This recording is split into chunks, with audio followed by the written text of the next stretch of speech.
दिन था 14 अप्रैल 1891 का। मध्य प्रदेश के महू की पवित्र भूमि पर महान विधिवेत्ता, महान राजनीतिज्ञ, विद्वान, लेखक और महान अर्थशास्त्री मर्यादा पुरुषोत्तम का जन्म होता है। उस महान समाज सुधारक का नाम है डॉक्टर भीमराव अंबेडकर। वैसे तो उन्होंने अपने जीवन के मात्र 68 साल ही जीने के लिए मिल पाए, लेकिन उन्होंने 68 साल की उम्र में अपनी प्रतिभा से लोगों को बहुत प्रभावित किया। पूरे विश्व में उनकी प्रतिभा को लोग सुनकर अचंभित होने लग गए थे। जैसे ही उन्होंने देखा 5-6 साल के तब हुए तो उनके मन में भी पढ़ने की चेष्टा पैदा हुई। उन्होंने अपने माता पिता से निवेदन किया पढ़ने का। पिता सेना में सूबेदार के पद पर काबिज थे। उस समय निम्न जातियों को पढ़ने का कोई अधिकार नहीं था, सिर्फ और सिर्फ स्वर्ण समाज को पढ़ने का अधिकार था। इस तरह की व्यवस्थाएं, छुआछूत, जातिवादी अपने चरम पर थी, तो समाज में जिस तरह व्यवस्थाएं थी उस अनुसार उनके मन में इच्छाएं जागृत हुई कि मैं भी पढ़कर कुछ बनूं, मैं भी पढ़कर दबे कुचले समाज की आवाज को ऊंचा उठाऊं। जैसे तैसे कर कर पिता सेना में सूबेदार के पद पर थे तो उनको स्कूल में जाने की परमिशन मिल जाती है, लेकिन कुछ शर्तों के तहत। क्या थी वो शर्तें? Doctor B.R. अम्बेडकर ने उस समय ये शर्तें मानी। क्या थी शर्तें? शर्तें थी अपने घर से दरी लेकर आएगा, क्लास में सबसे पीछे दरी बिछाकर बैठेगा, जहां पर स्लीपर निकालने की व्यवस्थाएं होती थी वहीं पर दरी बिछाकर बैठेगा। स्कूल में जब तक चपरासी पानी नहीं पिलाएगा इतने इनको पानी पीने का कोई अधिकार नहीं है। अगर जिस दिन चपरासी नहीं आएगा उस दिन डॉक्टर B.R. अम्बेडकर को पानी पीने की कोई व्यवस्था नहीं है। स्वर्ण बच्चों को टच नहीं करेगा। खाना खाते वक्त दीवार की तरफ मुंह कर कर खाना खाएगा। उस समय ये व्यवस्थाएं थी कि स्वर्ण बच्चों को जो भी टॉप करके जाएगा उसको कक्षा में आगे बैठने की व्यवस्थाएं थी। लेकिन डॉक्टर B.R. अम्बेडकर को टॉप पायदान पर काबिज रहने के बाद भी ये व्यवस्थाएं नहीं मिल पाई।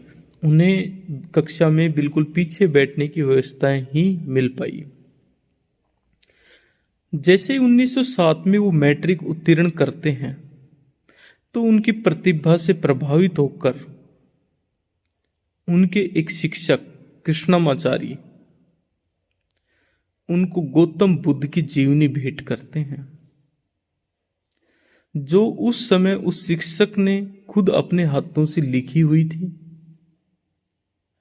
गौतम बुद्ध की जीवनी पढ़कर डॉक्टर B.R. अम्बेडकर के मन में बहुत ही अलग मोड़ आ गया। उनके जीवन का ये बहुत बड़ा टर्निंग पॉइंट रहा। हाई स्कूल किया, ग्रेजुएशन किया मुंबई से, एल्फिस्टन कॉलेज उनसे। उसके बाद उन्हें विदेश में जाने का मन किया, लेकिन विदेश में जाने के लिए उस समय उनके पास कोई व्यवस्थाएं नहीं थी। पिताजी का देहांत हो गया था।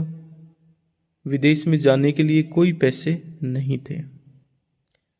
इस तरह बड़ौदा के महाराज गायकवाड़ जी ने उन्हें छात्रवृत्ति देने का पूरा मसौदा तैयार किया, लेकिन कुछ शर्तों के तहत। क्या थी शर्तें? कि जब भी आप उच्च डिग्री हासिल करके आएंगे तो मेरी सेना में आपको काम करना पड़ेगा। उन्होंने शर्तों को मानते हुए अमेरिका की कोलंबिया यूनिवर्सिटी में पीएचडी किया, लंदन के स्कूल ऑफ इकोनॉमिक्स से पीएचडी किया और डीएससी डॉक्टर ऑफ साइंस। उस समय उनसे ज्यादा पढ़ा लिखा, उनसे बड़ा विद्वान, उनसे ज्यादा डिग्रियां किसी भी महापुरुष के पास इस विश्व में नहीं थी। इस तरह से 4 साल के लंबे अंतराल के बाद वहां से पढ़ाई करने के बाद जब 1917 में 1913 के अंदर वो अपने वतन वापसी आते हैं तो सोचते हैं कि मुझे कोई हो सकता है रिसीव करने आएगा, लेकिन नहीं। उस समय जातिगत व्यवस्थाएं अपने चरम पर होने के कारण उन्हें कोई लेने नहीं आया। जैसे तैसे कर कर उन्होंने पारसी धर्मशाला के अंदर प्रवेश किया। वहां पर पूछताछ के बाद बताया गया कि आपको इस जाति के होने के कारण कोई रूम नहीं मिलेगा। उन्होंने दूसरी जाति का कैंडिडेट अपने आप को बताते हुए पारसी धर्मशाला में कुछ समय बिताया। वहां पता चलने के बाद कुछ पारसी समुदाय के लोग इकट्ठा होकर आए और उनको जान से मारने की धमकियां मिली। इस तरह से उन्होंने पारसी धर्मशाला को भी छोड़ दिया। बड़ौदा महाराज के यहाँ नौकरी करते हुए उनके साथ बहुत बड़ा जातिगत भेदभाव होता है। वहाँ के चपरासी उनको फाइलें भी टेबल पर फेंक कर पकड़ाते हैं। मटकी को टच करने का उनका कोई अधिकार नहीं था। इस जातिगत व्यवस्था से तंग आकर उन्होंने गायकवाड़ महाराज के वहाँ से नौकरी से रिजाइन कर दिया। ऑफिस में इतना बड़ा अपमान झेलते हुए, इतना बड़ा छुआछूत का दंश झेलते हुए उन्होंने वहां से नौकरी छोड़ दिया। इसके बाद उन्होंने हिंदू साथी से भी, ईसाई साथी से भी निवेदन किया कि मेरे को आपके घर पर एक कमरे की व्यवस्था कर दो। उन्होंने भी मना कर दिया। इन स्थितियों से सबसे तंग आकर वो बड़ौदा को छोड़कर वापस मुंबई आते हैं। संकल्प दिवस 23 सितंबर 1917 को जातिगत अपमान से तंग आकर उन्होंने दृढ़ निश्चय किया कि मैं इस समाज को जातिवादी और छुआछूत के बंधन से जरूर मुक्त कराऊंगा। इसके बाद उन्होंने मुंबई के शेडनैम कॉलेज में प्रोफेसर के पद पर ज्वाइन किया। इसके बाद वहां भी जातिगत व्यवस्थाएं हुई, जातिगत भेदभाव हुए। उसके कारण उन्होंने प्रोफेसर पद से भी रिजाइन कर दिया। इसके बाद उन्होंने वहां पर लॉ कॉलेज में प्राचार्य का पद ज्वाइन किया। लॉ कॉलेज में प्राचार्य का पद ज्वाइन करने के बाद वहां भी जातिगत अपमान होने के कारण उसे भी उन्होंने रिजाइन किया। महाड़ सत्याग्रह। वैसे तो बाबा साहब के जीवन में अनेकों घटनाएं घटित हुई, लेकिन एक घटना थी कि वहां पर छोटी जातियों को, दबे कुचले समाज को महाड़ के अंदर चौदार तालाब पर पानी पीने का कोई अधिकार नहीं था।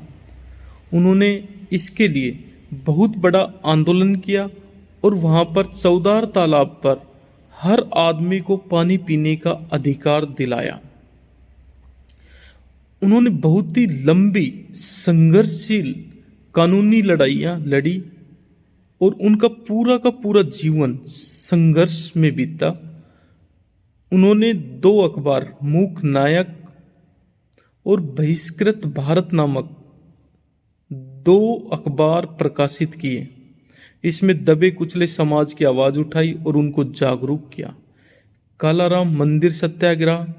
दबे कुचले समाज को उस समय मंदिरों में जाने का अधिकार नहीं था। इसके लिए उन्होंने नासिक में बहुत बड़ा आंदोलन किया।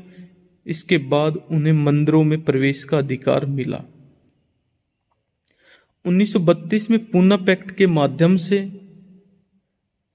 चुनावों के अंदर आरक्षित सीटों का प्रावधान किया गया। डॉक्टर बी आर अम्बेडकर को संविधान सभा की प्रारूप समिति का अध्यक्ष बनाया गया। उसमें से इस प्रारूप समिति में 7 मेंबर थे। 7 मेंबर के अंदर 6 वापस निकल गए, कोई बीमार हो गया था, कोई पूना निकल गया, कोई दिल्ली निकल गया। इस तरह डॉक्टर बी आर अम्बेडकर ने ही वो संविधान पूरा तैयार किया। 26 जनवरी 1949 को जब संविधान बनकर तैयार हो गया, 1947 में जब देश आज़ाद हुआ, उस समय भारत के प्रथम कानून मंत्री के पद पर उन्हें नवाजा गया। लेकिन हिंदू कोड बिल पास नहीं होने के कारण उन्होंने कानून मंत्री के पद से इस्तीफा दिया, क्योंकि महिलाओं के हक की ये सबसे बड़ी लड़ाई थी। मैटरनिटी लीव, समाज के अंदर जिन महिलाओं को उस समय चौका बर्तन का ही अधिकार था, उन्हें पुरुष के बराबर अधिकार दिलाना, मतलब महिलाओं के हित में भी डॉक्टर बी आर अम्बेडकर ने बहुत बड़ा योगदान दिया है। हिंदू कोड बिल जब पास नहीं हुआ तो देखो, महिलाओं के हक की लड़ाई के लिए उन्होंने अपने कानून मंत्री के पद से भी इस्तीफा दे दिया था। मजदूरों के लिए भी उन्होंने बहुत काम किया। उस समय मजदूरों के कोई समय सीमा नहीं थी काम करने की, उनकी समय सीमाएं निर्धारित की। उनको वेतनमान, पूरी मजदूरी मिलना, छुट्टी का प्रावधान, ये सब मजदूरों के हित में लिए गए फैसले डॉक्टर बी आर अम्बेडकर के थे। 1935 में RBI, reserve bank of India के जनक भी डॉक्टर बी आर अम्बेडकर हैं। उन्होंने रिजर्व बैंक ऑफ इंडिया का पूरा मसौदा तैयार किया था। वे न केवल संविधान निर्माता बल्कि प्रमुख अर्थशास्त्री, राजनीतिज्ञ, विद्वान, लेखक, महान समाज सुधारक और महान मर्यादा पुरुषोत्तम थे।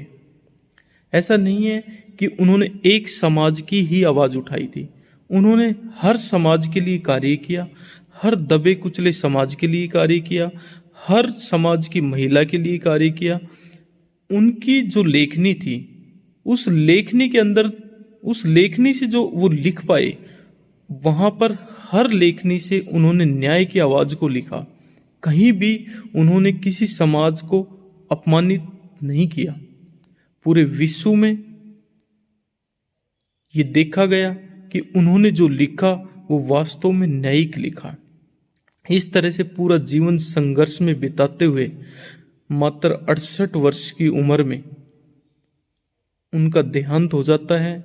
देहांत से 2 वर्ष पहले हिंदू कोड बिल भी नेहरू ने पास कर दिया था। डॉक्टर पंडित जवाहरलाल नेहरू ने उस समय हिंदू कोड बिल उनकी मृत्यु से 2 वर्ष पहले 1954 के अंदर पास कर दिया था। पूरे जीवन, आजीवन, मतलब छुआछूत, भेदभाव के कारण, बहुत लंबा स्ट्रगल होने के कारण हिंदू धर्म के अंदर उनको कोई स्थान या उनके साथ जातिगत भेदभाव होने के कारण उन्होंने हिंदू धर्म छोड़कर बौद्ध धर्म ग्रहण किया। इस तरह से 6 दिसंबर 1956 को उनके अंतिम सांस पूरे हुए और इस तरह उनका पूरा जीवन संघर्षशील बना रहा। उन्होंने दबे कुचले समाज के लिए, महिलाओं के लिए, मजदूरों के लिए बहुत ज़्यादा कार्य किए। उन्होंने सबसे बड़ा कार्य संविधान बनाकर हर आदमी को समानता का अधिकार दिलाया। ये उनके जीवन का सबसे बड़ा टर्निंग पॉइंट था। यूं तो उनके जीवन का इतिहास अगर करने लगे तो बहुत बड़ा जीवन का इतिहास था उनका। मात्र 68 साल की उम्र में भी उनके जीवन का अथाह, मतलब महासागर के समान, जिसके कोई शब्द ही नहीं है, इतने बड़ा संघर्ष उनके जीवन में रहा और उन्होंने इतने कार्य किए जिनकी कोई सीमाएं नहीं है। आज कुछ कार्य उनके इस इतिहास से मिटा दिए गए हैं, लेकिन फिर भी उनकी कुछ जीवनी जो है, मैं आपको कुछ अंश उसके बता रहा हूँ। इस तरह उनका पूरा जीवन संघर्ष में बीतते हुए मात्र 68 साल की उम्र में चले जाते हैं। वो अपनी अंतिम सांस 6 दिसंबर 1956 को पूरी करते हैं। उस दिवस को महापरिनिर्वाण दिवस के रूप में आज भी हम मनाते हैं।